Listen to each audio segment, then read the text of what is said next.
Pittsburgh is consistently ranked as one of the best places to live by numerous lists and surveys. It's a great place to live. We have a vibrant art scene, culture, world-class museums, and friendly people. But Pittsburgh's not been immune from the housing affordability crisis that's swept the country in the past decade. Rent is getting higher, it's hard to buy a house, and the number of people experiencing homelessness has become more pronounced. WESA wants to look into all of this with our new series, Home Equity. What's happened that's led to all of this, and what are some possible solutions? We'll explore issues including the impact of corporate investors, the potential role of land trusts, and affordable housing options. Check back soon for the first in our series and read all of the stories at WESA.fm. In the 1960s, a Pittsburgh woman named Dorothy Mae Richardson changed community development by creating a path for Black and brown families to stay in and maintain their homes. Richardson was a North Side native who spent most of her life here, in the Charles Street Valley. When the city's demographics changed due to white flight, the Great Migration, and urban renewal, she noticed many of the houses in her neighborhood were falling into disrepair, and the mostly Black and minority families who owned or rented them couldn't get the money to fix them due to racist lending practices. Richardson wanted to fix this. She started an organization called Citizens Against Slum Housing, or CASH, and was able to secure 16 institutions to help raise $750,000. CASH went on to become a model for federal housing services, and Richardson's work became the framework for what's now NeighborWorks America. Her ability to work with others and rally her community continued to make her revered today. And it all started in Pittsburgh. And I want to say she's a living legend because, to me, even though she passed on, the people that remember her, they speak of her so high, in such high regard that it gives me life. Several large out-of-state companies have been acquiring hundreds of single-family homes in Allegheny County recently. According to a study by the University of Pittsburgh, national investors have bought nearly 1,000 homes since 2019. As part of WESA's Home Equity series, Kate Giammarese looked into how this significantly alters the local real estate landscape. First, it can be a bit of a headache for local code officials. They're the ones who inspect properties to make sure that they're safe places to live in. But if the landlord is unavailable, it's hard for municipalities. Of course, not all out-of-state landlords are negligent, but it is becoming an increasing issue. Plus, local government's ability to regulate these type of buyers is limited. Some officials have tried to regulate corporate home purchases, but those efforts have thus far been unsuccessful. Several large out-of-state companies have been acquiring hundreds of single-family homes in the Pittsburgh area in recent years. According to a study from the University of Pittsburgh, national investors have bought nearly 1,000 homes in Allegheny County since 2019. As part of our Home Equity series, WESA's Kate Giammarese looks at how this significantly alters the local real estate landscape. When corporate landlords buy properties, it can reduce the availability of single-family homes for potential first-time homebuyers because it can drive up costs for otherwise affordable units. But some housing policy experts say corporate buyers are not the underlying problem. Jenny Schutz is with the think tank Brookings Metro.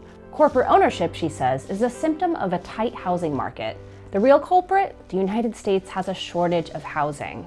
And the reason this is a profitable business is because there's very strong demand and not enough supply. And so there's the ability to raise rents and to collect a lot of income from this. Still, many worry too many corporate landlords picking up property will significantly change the character of the neighborhoods that could have otherwise been starter homes for families. You can read the full story at WESA.fm. Homelessness is something we often think of as easily recognizable, a person sleeping on a sidewalk or under a bridge or tents pitched along the banks of our rivers. But people without a fixed residence or adequate shelter aren't so easy to identify, especially school-age students experiencing homelessness. For WESA's Home Equity series, Jillian Forstat looked into a new report from Research for Action on student homelessness in Pennsylvania. It found there are more than 34,000 students experiencing homelessness in the state, and a high rate of Pittsburgh public school students are also experiencing it. When school districts don't properly or quickly identify students experiencing homelessness, families can face barriers to enrollment, attendance, or educational success. There is progress being made, but advocates say school funding inequities need to be fixed and more training needs to be done to help properly identify homeless students and get them the resources they need. You could read more at WESA.fm. Many Pittsburghers are experiencing the stress of the region's affordable housing crisis, and some are being squeezed out of the market altogether.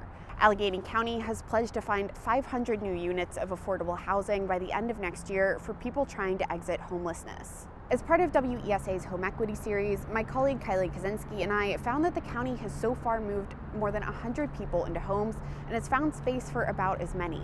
That's just a fraction of the more than 1,000 people estimated to be experiencing homelessness in our region, but leaders call the progress encouraging.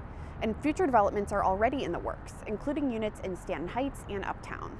Housing advocates say the new units will include life skills and financial training, and while the county is working to renovate larger units, they're also looking to partner with smaller private landlords. In Pittsburgh, the emergence of lots of new luxury apartment complexes over the past decade has sparked controversy amid rising rents and gentrification concerns. For WESA's Home Equity series, I looked into a few of those concerns. Critics argue that these buildings contribute to the displacement of long-term residents. However, research indicates that adding new housing, even if it's just a lot of luxury apartments like we've seen here in the Strip, well, that generally alleviates market pressure, which means that rents increase less than they would without all this new housing. While some argue that luxury apartments don't benefit low-income residents, studies show that they actually create a ripple effect, freeing up lower-cost units for those in need. The Strip District is a good example of this. Its population has surged from 266 people in the year 2000 to over 1,400 people by 2022. That's primarily due to new luxury apartment developments like the two I'm standing in between right now. All these new higher-end units mean there's less demand for apartments overall across the city. Ultimately, while new luxury housing is not a complete solution to the housing crisis, which is exacerbated by stagnant incomes, research finds that increasing housing supply, combined with policies to improve income levels, is essential to address affordability challenges. In the 1970s, artist Rick Clarabelle dreamed of living behind the large windows of a shuttered car dealership in East Liberty, Pittsburgh. More than 2 decades later, he became the first tenant of Spinning Plate Artist Lofts, created to provide affordable housing for artists. As part of our Home Equity series, I looked into housing options like this.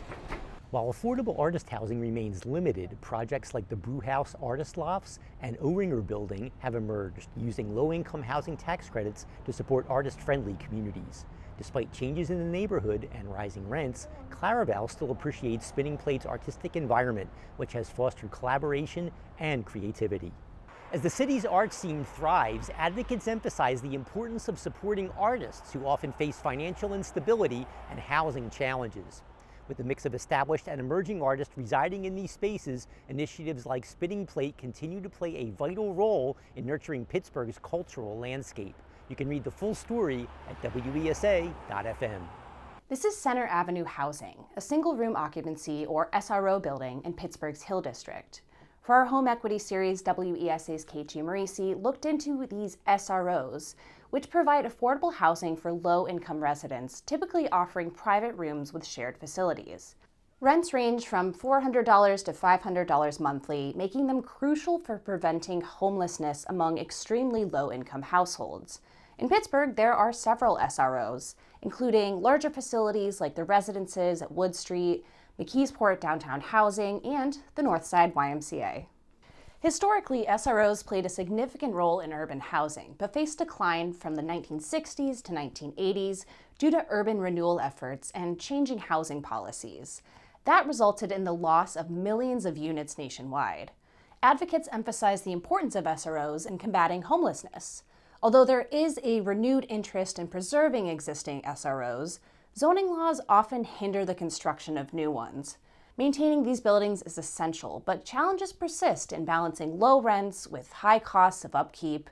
Housing experts stress that preserving SROs is a vital part of addressing affordable housing shortages.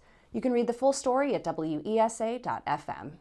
In recent years, landslides triggered by heavy rains have impacted western Pennsylvania, leading to significant damage to homes and nearby streets. It's a situation that highlights the increasing risk of flooding and landslides in southwestern Pennsylvania due to climate change, which is expected to bring more intense rainfall. For our Home Equity series, WESA's Julia Frazier found that aging infrastructure, past development decisions, and a fragmented municipal system exacerbated these risks and is leaving many homes vulnerable.